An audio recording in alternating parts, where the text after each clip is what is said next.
వరంగల్, ఖమ్మం, నల్గొండ పట్టభద్రుల ఎమ్మెల్సీ ఎన్నికల జరుగుతూ ఉంది. మరి ఈ ఎన్నికల్లో ప్రధాన పార్టీల అభ్యర్థులు వాళ్ళ క్యాండిడేట్లను పెట్టి ప్రచారం చేస్తూ ఉన్నారు. బహుజన్ సమాజ్ పార్టీ తరఫున మేము ఎంపీ ఎన్నికలలో మా రాష్ట్ర అధ్యక్షుడు మరి కేంద్ర అధ్యక్షురాలు కుమార్ మాయావతి గారు బిజీగా ఉండడం వల్ల మేము అభ్యర్థిని పెట్టలేకపోయినాం.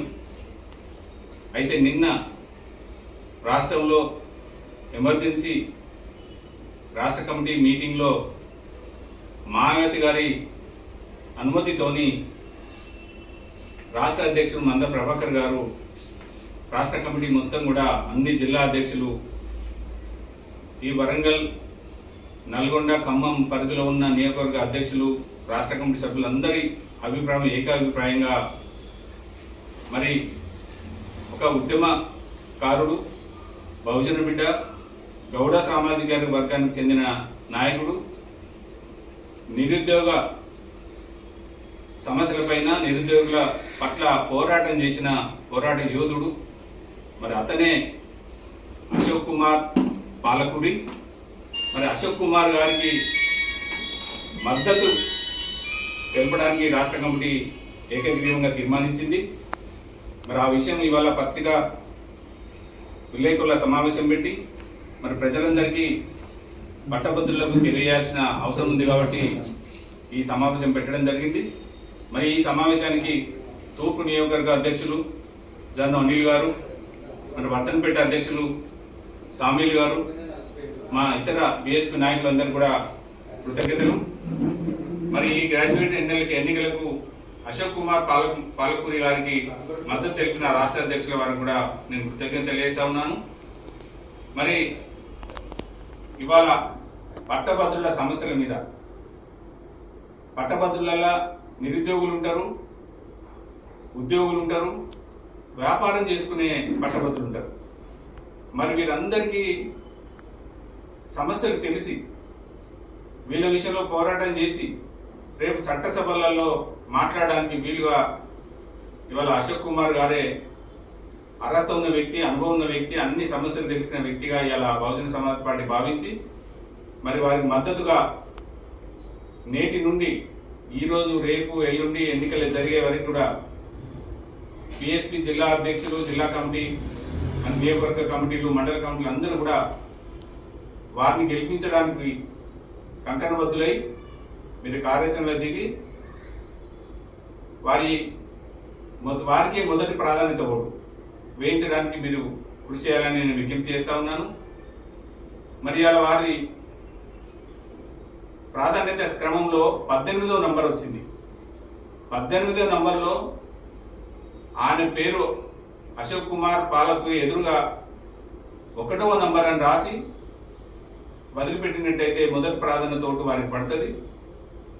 మరి ఎవరైతే ప్రధాన పార్టీలలో ఉన్న వ్యక్తులు, ప్రధాన పార్టీలకు సంబంధించిన వ్యక్తులు కొంతమంది ఉంటారు ఈ పట్టభద్రులలో, ఒకవేళ వాళ్ళు భావించి మేము టీఆర్ఎస్ పార్టీ నాయకులు, మేము కాంగ్రెస్ పార్టీ నాయకులు, మేము బీజేపీ నాయకులు అని మీరు భావించినట్టయితే మీ నాయకులకు మొదటి ప్రాధాన్యత ఓటు వేసుకోండి.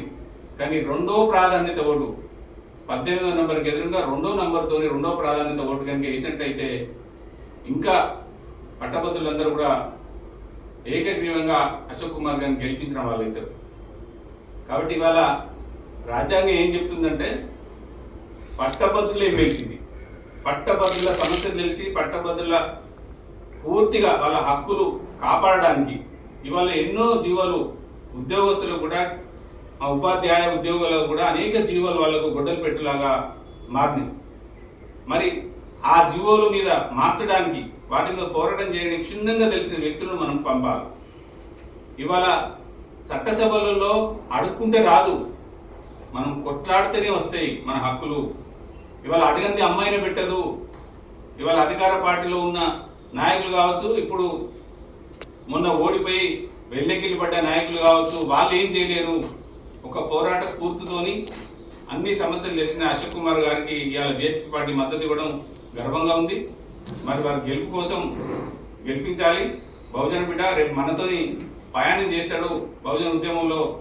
కాబట్టి అశోక్ కుమార్ గారి 18వ నంబర్లో మొదటి ప్రాధాన్యత ఓటేసి మరి వారిని అత్యధిక మెజార్టీతో గెలిపించి చట్టసభలో పంపినట్టయితే ఇవాళ నిరుద్యోగులకు మిగతా ఉపాధ్యాయ ఉద్యోగుల సమస్యల మీద వారు గలం విప్పి క్షుణ్ణంగా అన్ని విషయాలు తెలిసిన వాళ్ళు గలం విప్పి కొట్లాడతాడని ఇవాళ బీఎస్పీ పార్టీ భావించి వారికి మద్దతు తెలపడం జరిగింది. రెండో విషయం, ఇవాళ నల్గొండలో హైదరాబాద్లో వారు అశోక అకాడమీ పేరు మీద గ్రూప్ 1 గ్రూప్ 2 కోచింగ్లు ఇచ్చి ₹1 ఆ కోచింగ్లు వాళ్ళకు సరిపడి ఇచ్చి చాలా డిస్కౌంట్లు ఇచ్చి మరి లక్షలాది మందిని వాళ్ళు కోచింగ్ ఇచ్చిన గ్రాడ్యుయేట్స్ ఆ యువకులందరూ కూడా సార్వెంట్లో ఉన్నారు. ఇవాళ తప్పకుండా ఉన్న నాయకుల మీద ఈ గ్రాడ్యుయేట్స్కు నమ్మకం లేదు. ఈ గ్రాడ్యుయేట్స్ అంటేనే డిగ్రీ కంప్లీట్ చేసిన వాళ్ళు అన్ని అనాలిసిస్ చేయగలరు, అన్ని క్షుణ్ణంగా ఆలోచించగలిగే మేధావులు.